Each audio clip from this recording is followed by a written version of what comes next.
Hello friends. അപ്പൊ നമ്മൾ കഴിഞ്ഞ ക്ലാസ്സിൽ ഭിന്നസംഖ്യയെ പറ്റി കുറച്ച് പഠിച്ചു. അപ്പൊ അതിന്റെ ബാക്കിയായിട്ടാണ് ഇന്നത്തെ ക്ലാസ്. അപ്പൊ വീഡിയോയിലോട്ട് പോയാലോ? കഴിഞ്ഞ ക്ലാസ്സിൽ നമ്മൾ ഭിന്നസംഖ്യയെ പറ്റി പഠിച്ചു.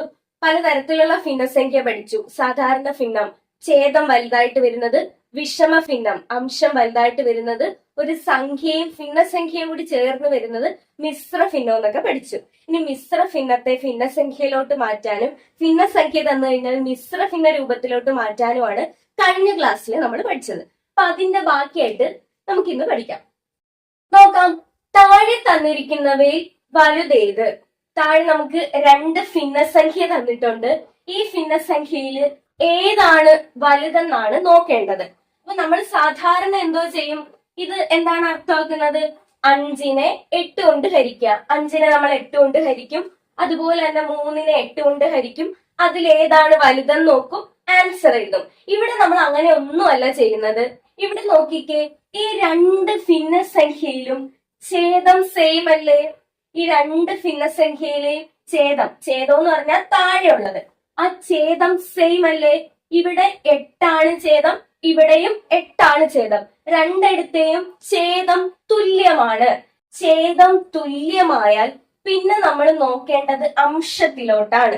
അംശം എന്ന് പറയുന്നത് മുകളിലുള്ളത്. അപ്പൊ ഇവിടെ ഛേദം തുല്യമാണ്. ഛേദം തുല്യമായതുകൊണ്ട് നമ്മൾ അംശത്തിലോട്ട് നോക്കുന്നത്. ഇവിടെ 5 ഇവിടെ 3. നമ്മൾ വലുതേതെന്ന് കണ്ടുപിടിക്കാൻ അംശം വലുതായിട്ടുള്ളത് നോക്കുക. ഇവിടെ അംശം വലുതായിട്ടുള്ളത് 5. അതുകൊണ്ട് ഈ ഭിന്നസംഖ്യയാണ് വലുത്. എന്താണ് ചെയ്തത്? രണ്ടിന്റെയും ഛേദം സെയിം ആണ്. ഛേദം സെയിം ആയി കഴിഞ്ഞാൽ അംശത്തിലോട്ട് നോക്കുക, മുകളിലോട്ട് നോക്കുക. അതിൽ വലുത് ഏതാന്ന് നോക്കുക. 5 3 വലുത്? 5 വലുത്. അതുകൊണ്ട് ഈ ഭിന്നസംഖ്യയാണ് ഇവ രണ്ടിലെയും ഏറ്റവും വലുതായിട്ട് വരുന്നത്.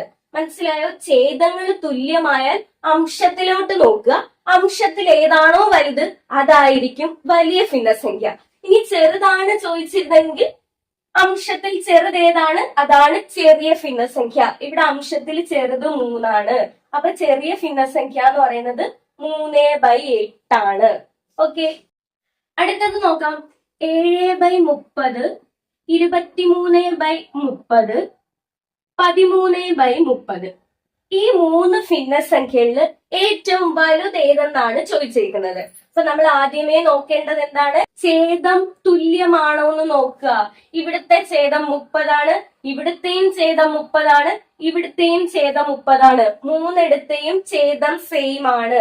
ഛേദം സെയിം ആയതുകൊണ്ട് പിന്നെ അംശത്തിലോട്ട് മുകളിലോട്ട് നോക്കുക. മുകളിൽ 7 ഉണ്ട്, 23 ഉണ്ട്, 13 ഉണ്ട്. ഇതിൽ ഏറ്റവും വലുതേതാണ്? 7 23 13? നമുക്കറിയാം 23 വലുത്. അതുകൊണ്ട് തന്നെ ഈ ഭിന്നസംഖ്യ 23/30 ആയിരിക്കും ഈ തന്നിരിക്കുന്ന 3 ഏറ്റവും വലുതായിട്ട് വരുന്നത്. ഇനി ഏതാണ് ചെറുതെന്ന് ചോദിച്ചു കഴിഞ്ഞാൽ ഏറ്റവും ചെറിയ അംശം ഏതാണെന്ന് നോക്കുക. ഇവിടെ ഏറ്റവും ചെറിയ അംശം ഉള്ളത് 7. അപ്പൊ 7/30 ഈ ഭിന്നസംഖ്യയാണ് ഏറ്റവും ചെറുതായിട്ട് വരുന്നത്. മനസ്സിലായോ? ഛേദങ്ങൾ തുല്യമായിട്ട് വന്നു കഴിഞ്ഞാൽ വലുത് ഏതെന്ന് കണ്ടുപിടിക്കാൻ മുകളിലെ അംശം നോക്കുക. അംശത്തിൽ ഏതാണോ വലുത് അതായിരിക്കും വലുതായിട്ട് വരുന്ന ഭിന്നസംഖ്യ. അടുത്ത ഒരെണ്ണം കൂടി നോക്കാം. 11/80, 31/80.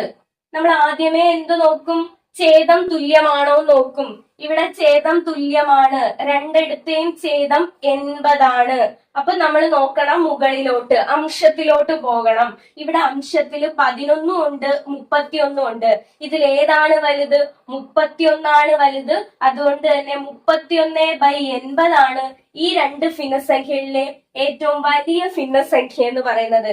അങ്ങനെയാണെങ്കിൽ ഈ തന്നിരിക്കുന്ന ഈ 4 ഭിന്നസംഖ്യകളിൽ ഏറ്റവും വലുത് ഏതാണെന്നൊന്ന് പറഞ്ഞേ. ആദ്യമേ നോക്കേണ്ടത് ഛേദങ്ങൾ തുല്യമാണോ നോക്കുക. ഛേദങ്ങൾ തുല്യമായി, അതുകൊണ്ട് തന്നെ നമുക്ക് അംശത്തിലോട്ട് പോവാം, മുകളിലോട്ട് പോവാം. മുകളിൽ 7 ഉണ്ട്, 31 ഉണ്ട്, 23 ഉണ്ട്, 11 ഉണ്ട്. ഇതിൽ ഏറ്റവും വലുത് ഏതാന്ന് നോക്കുക. ഏറ്റവും വലുത് 31 നമുക്കറിയാം. അപ്പൊ ഈ ഭിന്നസംഖ്യയാണ് ഈ തന്നിരിക്കുന്നവയിൽ ഏറ്റവും വലുത്. ഇനി ചെറുത് ഏതെന്ന് ചോദിച്ചു കഴിഞ്ഞാൽ ഈ അംശത്തിൽ ഏറ്റവും ചെറുതായിട്ട് വരുന്നത് നോക്കുക. 7, 31, 23, 11.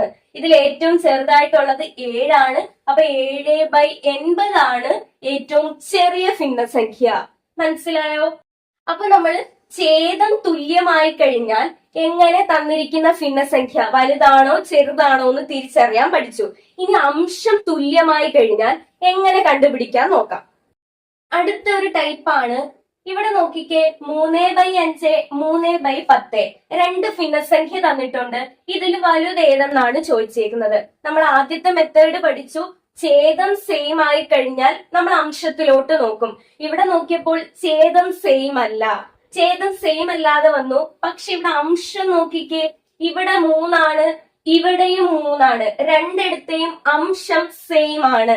രണ്ടിടത്തെയും അംശം സെയിം ആയാൽ നമ്മൾ ഛേദത്തിൽ നോക്കും, അതായത് താഴെ നോക്കും. താഴെ ഏറ്റവും ചെറുത് ഏതാണോ വന്നിരിക്കുന്നത് അതായിരിക്കും വലിയ ഭിന്നസംഖ്യ. മറ്റേതിൽ നിന്ന് നേരെ ഓപ്പോസിറ്റ് ആണ് അംശത്തിന്റെ കേസ് വരുന്നത്. താഴെ ഏറ്റവും ചെറുത് ഏതാണോ ഇതായിരിക്കും വലിയ ഭിന്നസംഖ്യ. ഇവിടെ അംശം രണ്ടിടത്തും സെയിം ആണ്. സെയിം ആയതുകൊണ്ട് നമ്മൾ ഛേദത്തിലോട്ട് നോക്കി. ഛേദത്തിൽ ഏറ്റവും ചെറുത് ഏതാണെന്ന് നോക്കുക. ഇവിടെ 5 ഉണ്ട്, 10 ഉണ്ട്. ചെറുത് 5 അപ്പൊ ഇതാണ് ഏറ്റവും വലിയ ഭിന്നസംഖ്യ എന്ന് പറയുന്നത്. നേരെ ഓപ്പോസിറ്റ് ആണ്. ഛേദത്തിൽ ചെറിയ സംഖ്യ ഏതോ അതായിരിക്കും വലിയ ഭിന്നസംഖ്യ. മനസ്സിലായോ? അംശം തുല്യമായിട്ട് വന്നു കഴിഞ്ഞാൽ നമ്മൾ ഛേദത്തിൽ നോക്കും. ഛേദത്തിൽ ഏറ്റവും ചെറുത് ഏതാണെന്ന് നോക്കുക. ചെറുത് ഏതാണോ അതായിരിക്കും വലിയ ഭിന്നസംഖ്യ. ചെറുത് ഏതാണോ, ചെറിയ ഛേദത്തിന് വലിയ ഭിന്നസംഖ്യ. അങ്ങനെ ഓർത്ത് വെക്കുക, ചെറിയ ഛേദത്തിന് വലിയ ഭിന്നസംഖ്യ. അംശം ഈക്വൽ ആയിട്ട് വരുമ്പോഴത്തേക്കും ഛേദത്തിലോട്ട് നോക്കും. ഛേദത്തിൽ ഏറ്റവും ചെറുത് ഏതാണോ വരുന്നത് അതായിരിക്കും വലിയ ഭിന്നസംഖ്യ. അടുത്ത നോക്കാം. 7/10, 7/15, 7/13. ഇതിൽ വലുത് ഏതെന്നാണ് നമുക്ക് കണ്ടുപിടിക്കേണ്ടത്. ഇവിടെ നോക്കിക്കേ, ആദ്യമേ ഛേദം തുല്യാണോ നോക്കുക. ഛേദം തുല്യമല്ല. അങ്ങനെയാണെങ്കിൽ നമ്മൾ അടുത്തത് അംശത്തിലോട്ട് നോക്കുന്നത്. അപ്പൊ ഇവിടെ നോക്കിയപ്പം അംശം എല്ലായിടത്തും തുല്യമാണ്. എല്ലായിടത്തെയും അംശം 7 സെയിം ആണ്. അങ്ങനെയാണെങ്കിൽ നമ്മൾ ഛേദത്തിലോട്ട് നോക്കുക.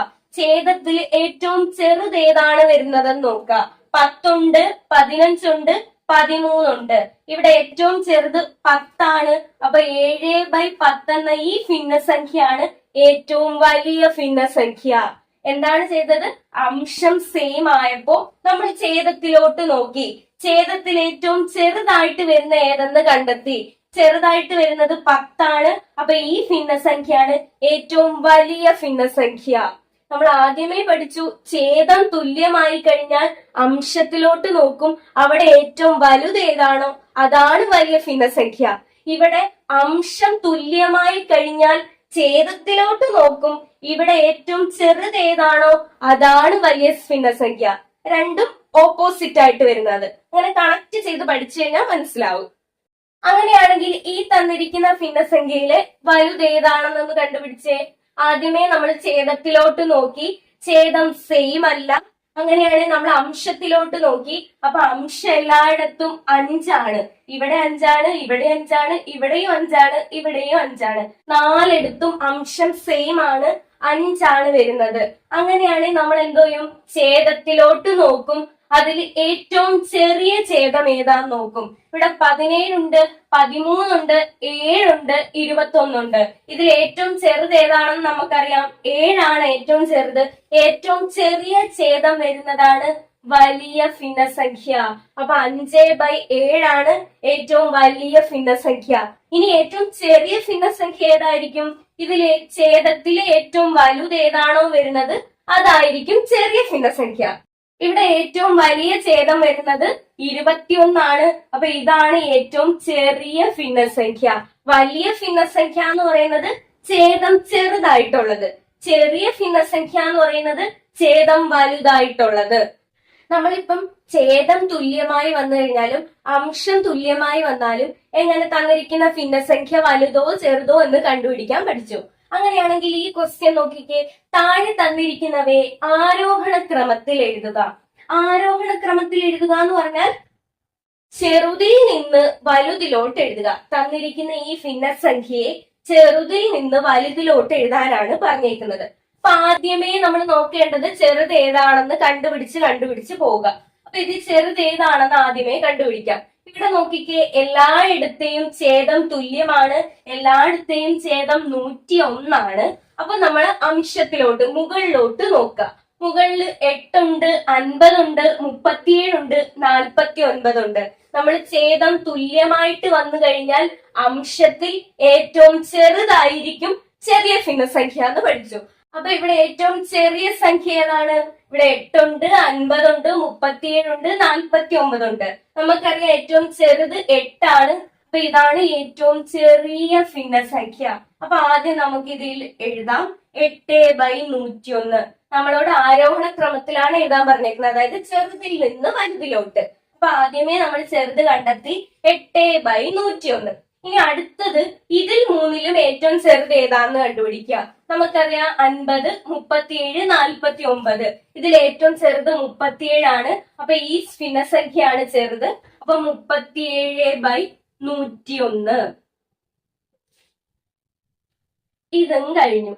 ഇനി ബാക്കിയുള്ളത് ഈ രണ്ടെണ്ണമാണ്. ഇതിൽ ഏറ്റവും ചെറുത് ഏതാന്ന് നോക്കുക.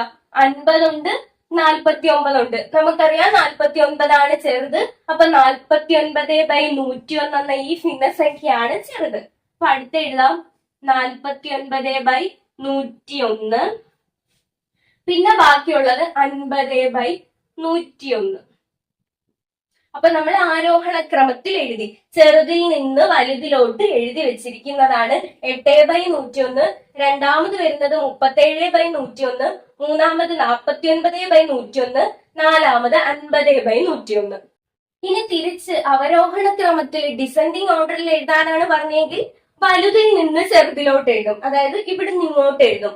50/101, 49/101, 37/101, 8/101. ഇവിടെ നമ്മളോട് ആരോഹണ ക്രമത്തിൽ അസെൻഡിങ് ഓർഡറിൽ എഴുതാനാണ് ചോദിച്ചേക്കുന്നത്. അപ്പൊ നമ്മൾ ചെറുതിൽ നിന്ന് വലുതിലോട്ട് എഴുതി. തിരിച്ചായിരുന്നെങ്കിൽ വലുതിൽ നിന്ന് ചെറുതിലോട്ട് എഴുതിയാണ്. അടുത്ത നോക്കിക്കേ, താഴെ തന്നിരിക്കുന്നവയെ അവരോഹണ ക്രമത്തിൽ എഴുതുക. അതായത് ഡിസെൻഡിങ് ഓർഡറിൽ എഴുതാനാണ് പറഞ്ഞേക്കുന്നത്. അതായത് വലുതിൽ നിന്ന് ചെറുതിലോട്ട് എഴുതുക. അപ്പൊ നമുക്ക് തന്നിരിക്കുന്ന ഭിന്നസംഖ്യ ഇത് 4 എണ്ണമാണ്. ആദ്യമേ ഛേദം തുല്യമാണോ എന്ന് നോക്കുക. ഇവിടെ ഛേദം തുല്യമാണ്. ഇവിടെ 30 ആണ്, ഇവിടെ 30 ആണ്, ഇവിടെ 30 ആണ്, ഇവിടെയും 30 ആണ്. നാലിടത്തെയും ഛേദം തുല്യമാണ്. അങ്ങനെയാണെങ്കിൽ അംശത്തിലോട്ട് പോവുക. അംശത്തിൽ ഏറ്റവും വലുത് ഏതാണെന്ന് നോക്കുക. അതായിരിക്കും വലിയ ഭിന്നസംഖ്യ. ഇവിടെ 7, 23, 8, 13. ഇവിടെ ഏറ്റവും വലുത് 23 ആണ്. അപ്പൊ ഈ ഭിന്നസംഖ്യയാണ് ഇതിൽ ഏറ്റവും വലുത്. അപ്പൊ നമ്മളോട് വലുതിൽ നിന്ന് ചെറുത് എഴുതാനാണ് പറഞ്ഞേക്കുന്നത്. അപ്പൊ നമുക്ക് ആദ്യമേ 23/30 എന്ന് എഴുതാം. അടുത്തത് ഇനി 3 എണ്ണമാണ് ഉള്ളത്. ഇതിൽ ഏറ്റവും വലുത് ഏതാണെന്ന് നോക്കുക. അപ്പൊ ഏറ്റവും വലുത് 7 ഉണ്ട്, 8 ഉണ്ട്, 13 ഉണ്ട്. നമുക്കറിയാം 13 ആണ് വലുത്. അപ്പൊ ഈ ഭിന്നസംഖ്യയാണ് വലുത്. അപ്പം 13/30. അടുത്തത് 7/30, 8/30. നമുക്കറിയാം 8 ആണ് വലുത്. അപ്പം ഇതാണ്, ഈ ഭിന്നസംഖ്യയാണ് വലുത്. അപ്പൊ 8/30. ഇനി ബാക്കിയുള്ളത് 7/30. അപ്പൊ നമ്മൾ അവരോഹണ ക്രമത്തിൽ എഴുതി 23/30, 13/30, 8/30, 7/30. അപ്പൊ വലുതിൽ നിന്ന് ചെറുതിലോട്ട് എഴുതി. ഇനി ആരോഹണ ക്രമത്തിലാണ് ചോദിച്ചതെങ്കിൽ ചെറുതിൽ നിന്ന് വലുതിലോട്ട് എഴുതുക. ഇവിടെ നിന്ന് 7/30 നിന്ന് തുടങ്ങി 23/30 അവസാനിക്കുക. ഇവിടെ ചോദിച്ചേക്കുന്ന അവരോഹണ ക്രമത്തിലായതുകൊണ്ട് നമ്മൾ വലുതിൽ നിന്ന് ചെറുതിലോട്ട് എഴുതി. ഓക്കെ, അടുത്ത ക്വസ്റ്റ്യൻ ആണ്, ഈ തന്നിരിക്കുന്ന ഭിന്നസംഖ്യയെ അവരോഹണ ക്രമത്തിൽ എഴുതുക. അപ്പൊ നമ്മൾ ആദ്യമേ നോക്കുക, ഛേദങ്ങൾ തുല്യമാണോ നോക്കുക. ഇവിടെ ഛേദങ്ങൾ തുല്യമല്ല. 5, 10, 17, 20 ഇങ്ങനെ വ്യത്യസ്തമായ രീതിയിലാണ് ഛേദങ്ങൾ കിടക്കുന്നത്. അപ്പൊ നമ്മൾ അംശത്തിലോട്ട് നോക്കുക. അംശം എല്ലായിടത്തും തുല്യമായിട്ടാണ് കിടക്കുന്നത്. എല്ലായിടത്തും അംശം 3 തന്നെയാണ്. അംശം തുല്യമായി കഴിഞ്ഞാൽ പിന്നെ ഛേദത്തിലാണ് നമ്മൾ നോക്കേണ്ടത്. ഛേദത്തിൽ ഏറ്റവും ചെറിയ സംഖ്യ ഏതാണോ അതായിരിക്കും വലിയ ഭിന്നസംഖ്യ. നമ്മൾ പഠിച്ചു നേരത്തെ, ചെറിയ ഛേദം ഏതാണോ അതാണ് വലിയ ഭിന്നസംഖ്യ. അപ്പൊ ഛേദം 5, 10, 17, 20 ഇതാണ് ഛേദങ്ങള്. അപ്പൊ ഇതിൽ ഏറ്റവും ചെറിയ ഛേദം ഏതാണെന്ന് നോക്കാം. നമുക്കറിയാം 5 ആണ് ഏറ്റവും ചെറുത്. അപ്പം ഇതാണ് ഏറ്റവും വലിയ ഭിന്നസംഖ്യ. വലിയ ഭിന്നസംഖ്യ എന്ന് പറയുന്നത് 3/5 ആണ്. നമ്മളോട് വലുതിൽ നിന്ന് ചെറുതിലോട്ട് എഴുതാനാണ് പറഞ്ഞേക്കുന്നത്. അപ്പൊ നമ്മൾ ആദ്യമേ 3/5 എന്ന് എഴുതി. എന്താണ് ചെയ്തത്? ഇവിടെ അംശങ്ങൾ തുല്യമാണ്. അംശങ്ങൾ തുല്യമായി കഴിഞ്ഞാൽ പിന്നെ നോക്കേണ്ടത് ഛേദത്തില് വലുതേതാ ചെറുതേതാണ്. ഛേദത്തിൽ ചെറിയ സംഖ്യ ഏതാണോ അതായിരിക്കും വലിയ ഭിന്നസംഖ്യ. ഇവിടെ ഛേദത്തിൽ ഏറ്റവും ചെറുത് 5 ആണ്. അപ്പൊ ഈ ഭിന്നസംഖ്യയാണ് ഏറ്റവും വലിയ ഭിന്നസംഖ്യ. ഇനി ബാക്കിയുള്ളത് ഇത് 3 ആണ്. ഇതില് ഏറ്റവും ചെറിയ സംഖ്യ ഏതാന്ന് നോക്കുക. ഛേദത്തില് ഇവിടെ 10 ഉണ്ട്, 17 ഉണ്ട്, 20 ഉണ്ട്. നമുക്കറിയാം ഏറ്റവും ചെറുത് 10 ആണ്. അപ്പൊ ഈ ഭിന്നസംഖ്യയാണ് വലുത്. അപ്പൊ അടുത്തത് 3/10. ഓക്കെ, ഇനി അടുത്തത് 3/11 ഉണ്ട്, 3/20 ഉണ്ട്. ഇതിൽ ഏറ്റവും ചെറിയ ഛേദം ഏതാന്ന് നോക്കുക. നമുക്കറിയാം ചെറിയ ഛേദം 17 ആണ്. അപ്പൊ ഇതായിരിക്കും വലിയ ഭിന്നസംഖ്യ 3/17. അടുത്തത് ബാക്കിയുള്ളത് 3/20. അപ്പൊ നമ്മൾ അവരോഹണ ക്രമത്തിൽ എഴുതി, വലുതിൽ നിന്ന് ചെറുതിലോട്ട് എഴുതി. നമ്മളിപ്പോ 2 രീതി പഠിച്ചു. ഛേദങ്ങൾ തുല്യമായി കഴിഞ്ഞാൽ എങ്ങനെ വലിയ ഭിന്നസംഖ്യ ഏത് ചെറിയ ഭിന്നസംഖ്യ ഏതെന്ന് കണ്ടുപിടിക്കാൻ. അംശങ്ങൾ തുല്യമായിട്ട് വന്നാൽ വലിയ ഭിന്നസംഖ്യ ഏത് ചെറിയ ഭിന്നസംഖ്യ ഏതെന്ന് കണ്ടുപിടിക്കാൻ പഠിച്ചു. അതിന്റെ ആരോഹണ ക്രമവും അവരോഹണ ക്രമത്തിൽ എഴുതാനും നമ്മൾ പഠിച്ചു. ഇനി ഛേദവും അംശവും തുല്യമല്ല എങ്കിൽ നമുക്ക് എങ്ങനെ ചെയ്യാൻ നോക്കാം. ഇവിടെ നോക്കിക്കേ, 2 ഭിന്നസംഖ്യ തന്നിട്ടുണ്ട്. ഈ ഭിന്നസംഖ്യയിൽ വലുതേതെന്നാണ് ചോദിച്ചേക്കുന്നത്. അപ്പൊ നമ്മൾ നേരത്തെ പഠിച്ചു, ഛേദം സെയിം ആയാൽ നമുക്ക് ചെയ്യാൻ അറിയാം, അംശം സെയിം ആയാൽ നമുക്ക് കണ്ടുപിടിക്കാൻ അറിയാം.